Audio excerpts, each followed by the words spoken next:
Hi friends, अगर आप भी हायर एजुकेशन में अपना करियर बनाना चाहते हैं तो वीडियो आपके लिए मोस्ट इंपॉर्टेंट रहने वाली है। फ्रेंड्स, आज जो वैकेंसी की बात करेंगे हम, वो परमानेंट पोस्ट के लिए है। तो सबसे अच्छी बात तो यही होती है क्योंकि परमानेंट पोस्ट हम सभी की चाहत होती है, परमानेंट जॉब की। तो यहाँ पे हम देखेंगे कि कितना इसका एज लिमिट है और क्वालिफिकेशन क्या है, ठीक है? तो सैलरी आपको यहाँ पे जो बनेगी फ्रेंड्स, वो आपको फिक्स तो 57,000 रहती है, प्लस अदर अलाउंस मिला के 90,000 तक आपका यहाँ पे पर मंथ सैलरी बन जाएगा फ्रेंड्स। तो चलिए सभी चीज़ों को हम ऑफिशियल नोटिफिकेशन के साथ ही समझ लेते हैं। तो ये है फ्रेंड्स इस वैकेंसी से रिलेटेड रोलिंग एडवर्टाइजमेंट। यहाँ पे देखिए सबसे पहले हम लोग देख लेते हैं ये आपको डिपार्टमेंट्स, ठीक है? ये समझ लेते हैं, उसके बाद अदर डिटेल्स भी हम लोग समझ लेंगे। चलिए, यहाँ पे फ्रेंड्स बायोटेक्नोलॉजी में देखिए एसोसिएट प्रोफेसर का यहाँ पे पोजीशन है। इसके बाद माइक्रोबायोलॉजी है, बायो इन्फॉर्मेटिक्स है। तो ये सीट आप देख लीजिए बन रहा है यहाँ पे। बायोकेमिस्ट्री में, बायोबायोलॉजी में 1 है और बायो इन्फॉर्मेटिक्स में 2 सीट्स हैं, ठीक है? इसके बाद बॉटनी में देखिए यहाँ पे टोटल आपको 4 सीट्स देखने को मिल रहा है फ्रेंड्स, ठीक है? यहाँ कैटेगरी दिया गया है, ठीक है? आप देख लीजिए। इसके बाद centre for history cultural Jammu and Ladakh region, यहाँ पे एसोसिएट प्रोफेसर के लिए अनरिजर्व्ड में 1 सीट है फ्रेंड्स, ठीक है? और ये सारी यहाँ पे अनरिजर्व्ड, ज़्यादातर सीट यहाँ पे जो आई है वैकेंसी वो अनरिजर्व्ड के लिए ही है, देख लीजिए, ठीक है? इसके बाद अलग-अलग कैटेगरी भी बीए, ये एसटी इनके लिए भी है, ठीक है? आगे हम देखते हैं। तो यहाँ पे देखिए केमिस्ट्री में आपको 2 एसोसिएट प्रोफेसर का यहाँ पे देखने को मिल रहा है, ठीक है? तो 3 यहाँ पे है आपको एससी, एसटी एंड अनरिजर्व्ड के लिए। इसके बाद बीए एंड ओबीसी के लिए 2 पोस्ट है फ्रेंड्स यहाँ पे। देखिए इसके बाद कॉमर्स में देखिए आप, तो कॉमर्स में आपको अनरिजर्व्ड के लिए 1 सीट है, इसके बाद ओबीसी के लिए 1 सीट है असिस्टेंट प्रोफेसर के लिए, ठीक है? यहाँ पे 1 एसोसिएट एंड 1 असिस्टेंट प्रोफेसर। इसी तरह से कंप्यूटर साइंस एंड आईटी में एसोसिएट प्रोफेसर के लिए 3 सीट्स हैं friends. Centre for distance and online education में यहाँ पे देख लीजिए असिस्टेंट प्रोफेसर के लिए 1 सीट है, असिस्टेंट प्रोफेसर अनरिजर्व्ड के लिए 1 सीट है। इसके बाद असिस्टेंट प्रोफेसर सोशियोलॉजी में 1 सीट है। असिस्टेंट प्रोफेसर इकोनॉमिक्स में यहाँ पे 1 सीट है। इसी तरह से कॉमर्स एजुकेशन एंड सोशियोलॉजी में 1-1 पोस्ट है फ्रेंड्स। ये आप अपने कैटेगरी के अकॉर्डिंग अप्लाई कर लेंगे। चलिए, इसी तरह से डायरेक्टरेट ऑफ हिंदी प्रोफेसर है, 1 seat. Department of life long learning है एसोसिएट प्रोफेसर 1 सीट अनरिजर्व्ड के लिए। ज़्यादातर सीट्स यहाँ पे देखने को मिल रहा है आपको अनरिजर्व्ड के लिए। डोगरी में एसोसिएट प्रोफेसर का 1 सीट है। लाइब्रेरियन के लिए 1 सीट है। डिप्टी लाइब्रेरियन के लिए 2 पोस्ट है। इसी तरह से धन्वंतरी लाइब्रेरियन के लिए यहाँ पे 4 पोस्ट है फ्रेंड्स, देख लीजिए असिस्टेंट लाइब्रेरियन, ठीक है? तो लाइब्रेरियन के लिए बहुत सारे फ्रेंड्स परेशान होते रहते हैं कि हम लोग का जो सब्जेक्ट है वो ज़्यादातर आता नहीं है वैकेंसी में, तो देख लीजिए यहाँ पे है। अगर आपका है तो आप अप्लाई कर सकते हैं फ्रेंड्स। इस तरह से इकोनॉमिक्स में एसोसिएट एंड असिस्टेंट प्रोफेसर का यहाँ पे 3 सीट है देखने को मिल रहा है टोटल। एजुकेशन में एसोसिएट प्रोफेसर, असिस्टेंट प्रोफेसर, यहाँ भी 3 पोस्ट आपको देखने को मिल रहा है। इलेक्ट्रॉनिक्स में आपको एसोसिएट प्रोफेसर के लिए 1 पोस्ट देखने को मिल रहा है। चलिए, इसी तरह से आप देखिए इंग्लिश में एसोसिएट प्रोफेसर 2 सीट्स, ज्योग्राफी में एसोसिएट प्रोफेसर 1 सीट, जियोलॉजी में एसोसिएट असिस्टेंट प्रोफेसर के लिए यहाँ पे टोटल 4 3 एंड 1 4 पोस्ट। हिस्ट्री में आपको देखिए तो एसोसिएट असिस्टेंट, ठीक है? दोनों को मिला के यहाँ पे 5 सीट्स। चलिए, तो यहाँ पे बहुत सारे डिपार्टमेंट्स हैं फ्रेंड्स, ठीक है? सब्जेक्ट्स सारे लगभग दिए गए हैं। तो इसके बाद आप देख लीजिए हिंदी में 1 सीट है अनरिजर्व्ड के लिए। इसी तरह से असिस्टेंट प्रोफेसर के लिए 1 सीट है एसटी के लिए, ठीक है? यहाँ पे असिस्टेंट प्रोफेसर आईएमएफए, ठीक है?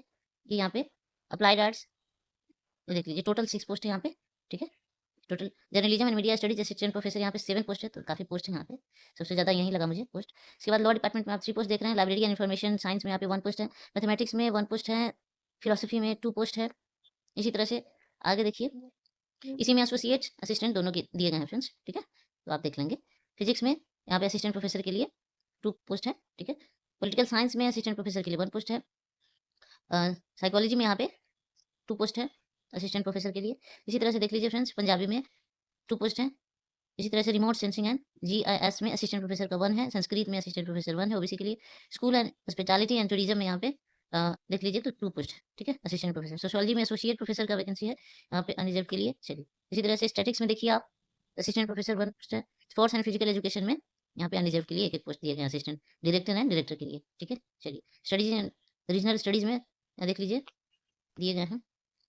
इसी तरह से द बिजनेस स्कूल में यहाँ पे 2 पोस्ट है। उर्दू में असिस्टेंट एसोसिएट टोटल 4 पोस्ट है। जियोलॉजी में टोटल 2 पोस्ट है।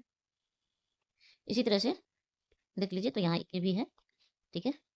बर्दवा कैंपस में ये सारे दिए गए कैटेगरी, यहाँ भी ये सारे पोस्ट दिए गए हैं फ्रेंड्स, ठीक है? पूंछ कैंपस में अलग-अलग कैंपस हैं यहाँ पे। रामनगर कैंपस में 1, रिसाई कैंपस, ये सारे अलग-अलग बता दिए गए हैं आपको डिपार्टमेंट्स। चलिए, इसके बाद एलिजिबिलिटी देखते हैं हम। तो यहाँ पे आपको बताया जा रहा है, हाँ, हम लोग अपने काम का देख लेते हैं, ठीक है? लाइब्रेरियन का जो यहाँ पे देख लीजिए तो पे लेवल यहाँ पे 14 के हिसाब से रहेगा, 7वें वेतन आयोग के हिसाब से। एसोसिएट प्रोफेसर का यहाँ पे 13 रहेगा पे लेवल, ठीक है, ये भी 7वां वेतन आयोग के हिसाब से। उसके बाद आप देखिए तो डिप्टी लाइब्रेरियन का यहाँ पे 13 ही रहेगा, ठीक है। असिस्टेंट प्रोफेसर का हम लोग देख लेते हैं, जो अपने काम का है। यहाँ पे आपको पे लेवल 10 मिलेगा, 57,000 फिक्स प्लस अदर अलाउंस, ठीक है। तो टोटल आपको ग्रेजुअली बढ़ते बढ़ते 1,82,000 बन जाएगा फ्रेंड्स, ठीक है। इनिशियली आपका 57,000 ही होता है यहाँ पे। तो यहाँ पे आप देख लीजिए तो 55% मार्क्स जनरल को और 50% मार्क्स रिजर्व को एंड 5% का रिलैक्सेशन दिया जाता है रिजर्व कैटेगरी को, ठीक है। चलिए क्राइटेरिया वहीं यहाँ पे, ठीक है। यूजीसी नेट सबसे पहला तो आपको पीजी, इसके बाद नेट सेट या पीएचडी आपका होना चाहिए, तो आप अप्लाई कर सकते हैं फ्रेंड्स, ठीक है। रेगुलर मोड में पीएचडी आपका होना चाहिए, डिस्टेंस से नहीं होना चाहिए। चलिए ये सभी जगह दिया रहता है, नेट स्लेट सीएसआई या नेट या तो यूजीसी नेट कुछ भी हो। पीएचडी भी अगर इन तीनों में से नहीं है, नेट सेट नहीं है, तो आपका पीएचडी है तो आप अप्लाई कर सकते हैं फ्रेंड्स। चलिए ये हो गया। इसके बाद एलिजिबिलिटी देख लिया हमने जो अपने काम का था, ठीक है। इसके बाद हम देख लेते हैं और कुछ इसमें इंपॉर्टेंट है तो, ठीक है। चलिए तो ये एपीआई स्कोर के बेसिस पे होगा आपका सिलेक्शन। कई बार मैं आपको बता चुकी हूँ, तो कि आपको आइडिया हो गया होगा किस तरह से काउंट करते हैं एपीआई स्कोर। तो आपका 50 अबव बन रहा है फ्रेंड्स, तो अप्लाई कर दीजिएगा, ठीक है। और तो बेस्ट चांसेस आपके सिलेक्शन के।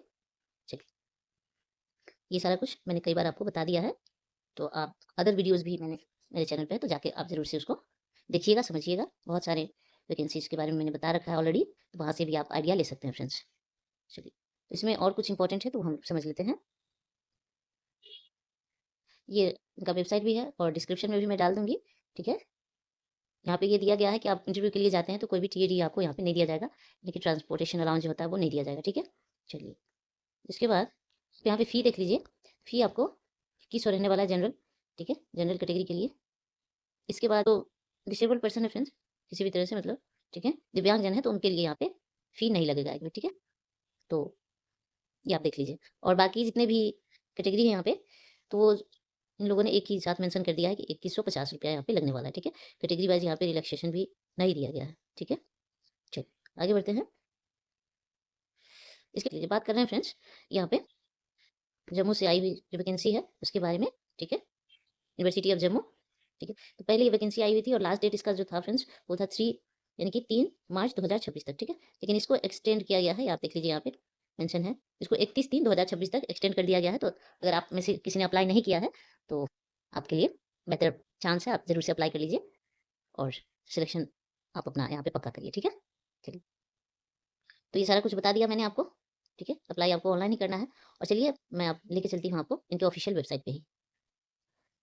फ्रेंड्स ये है इनका ऑफिशियल वेबसाइट, ठीक है। यहाँ पे देखिए, यही मैं अभी आपको बता रही थी, एक्सटेंड हो गया है टाइम, ठीक है। 31/3/2026 31 मार्च तक आप अप्लाई कर सकते हैं, न्यू यहाँ पे देख लीजिए। और अप्लाई करने का मैं आपको बता देती हूँ। फ्रेंड्स देख लीजिए अप्लाई कैसे करेंगे आप लोग। यहाँ पे क्लिक करेंगे, ठीक है, एडवर्टीजमेंट के बगल में ही है जस्ट, यहाँ पे क्लिक करेंगे। इधर आपको new account, email, confirm email, password, इसके बाद confirm password, phone number and captcha आपको आएगा आपके फ़ोन में, वो डाल दीजिएगा। इस तरह से आप रजिस्टर कर पाएंगे अगर पहली बार आप यहाँ पे रजिस्टर कर रहे हैं। अगर आपका पहले से है तो आपको लॉगिन करना रहेगा बस, ठीक है। तो इस तरह से आप अप्लाई कर पाएंगे। तो फ्रेंड्स वो की सारी चीज़ें मैंने आपको बता दी है, फिर भी कोई अगर आपको प्रॉब्लम हो रही हो तो कमेंट में ज़रूर से पूछ लीजिएगा, मैं सभी कमेंट्स का आंसर करती हूँ।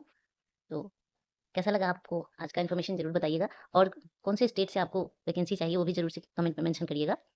वो मिलते हैं फिर नेक्स्ट वीडियो में। अगर वीडियो हेल्पफुल लगा है तो लाइक करिएगा, चैनल को सब्सक्राइब कर लीजिएगा और अपने फ्रेंड्स के साथ शेयर भी ज़रूर करिएगा। Thank you and good luck.